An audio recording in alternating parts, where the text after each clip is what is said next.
அனைவருக்கும் அன்பு வணக்கம். சென்னையில் தமிழ்நாடு அரசு பணியாளர் தேர்வாணையம் அதாவது டிஎன்பிஎஸ்சியின் தலைவர் எஸ்.கே. பிரபாகரன் அவர்கள் நேற்று பேட்டி அளித்தார்.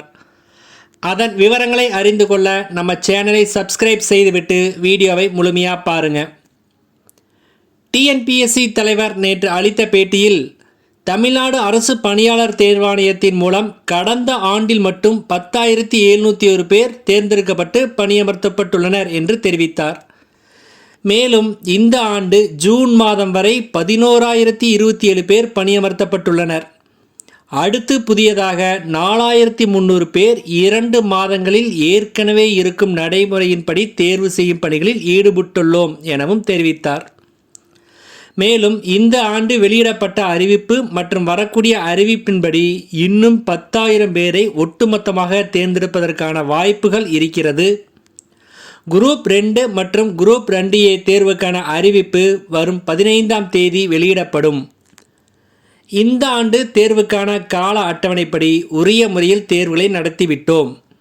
குரூப் 4 தேர்வு தாளை திருத்துவதற்கான கணினி மையம் உள்ளது. ஏற்கனவே 3 மையம் இருந்த நிலையில் அதனை 6 மையங்களாக அதிகரித்துள்ளோம். இதனால் 1,00,000 தேர்வுத்தாளை ஒரு நாளில் திருத்தலாம் எனவும் தெரிவித்தார்.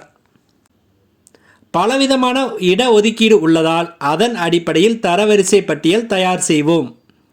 தேர்வுத்தாளை திருத்துவது என்பது 1 மாதத்தில் திருத்திவிடலாம். ஆனால் இறுதி தேர்வு முடிவுகள் வெளியீடு என்பது 2 அல்லது 3 மாதங்களாகிவிடும்.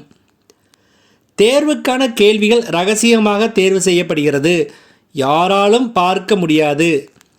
சர்ச்சைக்குரிய மற்றும் அரசியல் கேள்விகளை கேட்க வேண்டாம் என தேர்வு வினாக்கள் தயாரிக்கும் குழுவுக்கு கூறப்பட்டுள்ளது. தொடர்ந்து சர்ச்சைக்குரிய மற்றும் அரசியல் கேள்விகளை கேட்பவர்கள் கேள்வி உருவாக்கும் குழுவில் இருந்து நீக்கப்படுவார்கள் எனவும் தெரிவித்தார். அதிக அளவில் தேர்வர்கள் இருப்பதால் வட்டார அளவில் தேர்வு நடத்தப்படுகிறது. காவல்துறையின் பாதுகாப்பு கேமரா கண்காணிப்புடன் வினாத்தாள் மற்றும் விடைத்தாள் கொண்டு சென்று சேர்க்கப்படுகிறது. வினாத்தாள் மற்றும் விடைத்தாள் கொண்டு செல்லும் போது அதிகாரிகள் முழு கண்காணிப்பில் இருப்பார்கள். இது மிகவும் பாதுகாப்பான முறையில் தான் கொண்டு செல்லப்பட்டுள்ளது. இதனால் எந்த இடத்திலும் வினாத்தாள் வெளியாக வாய்ப்பில்லை என்றும் அவர் கூறினார். நன்றி, வணக்கம்.